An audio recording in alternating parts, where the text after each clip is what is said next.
Hello Pythonista, I'm back again with another micro project you can follow in order to understand the concept of a module. In this lecture, we'll be working with a very useful inbuilt module in Python called calendar. Now, as the name says, this module helps get the details of any day, month, or year from a calendar year. Let's see a few use cases for this module. First of all, boot up the Python idle. We'll first import this module by writing a command which goes like this: import calendar. Now, once this module has been imported, we'll be trying to understand the different methods that this module provides. First of all, I declare two variables, one that refers to an year and one that refers to a month. Now, both of these variables will be storing integer values.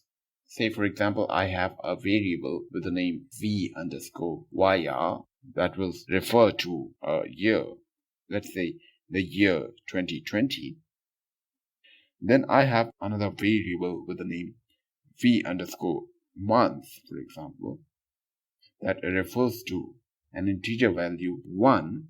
1 means the month of January. 2 means the month of February, etc. So let's say I want to display the calendar of the month January from the year 2020. So I'll write print of calendar dot month, and in bracket I'll write v_year for the variable that refers to year, comma, and then v_month that refers to the variable 1. 1 stands for January. Close the bracket, press enter. Now it will be displaying a beautiful calendar month on the screen.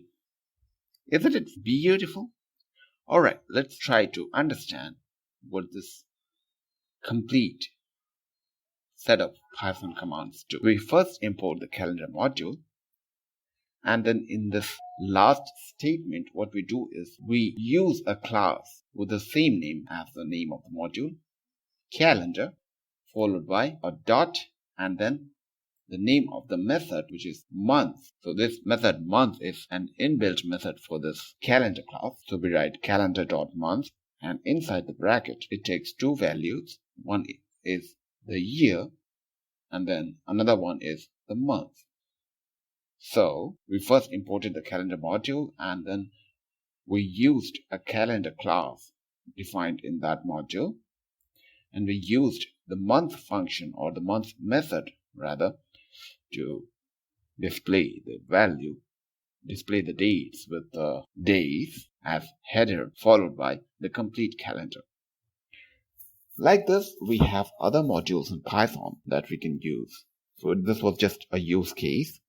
Now, I recommend you search for the calendar module in the official documentation from Python.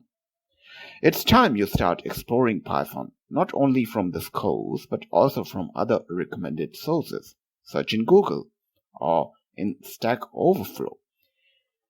If you want to know more about a concept, or if you encounter any error message, or if you find it difficult to debug your Python programs all by yourself, you can refer these sites.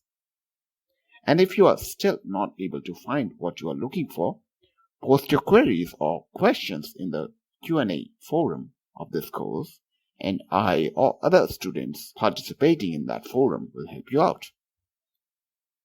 Now, I have a task for you. We have another method in this module that you can use to find if a given year is a leap year or not.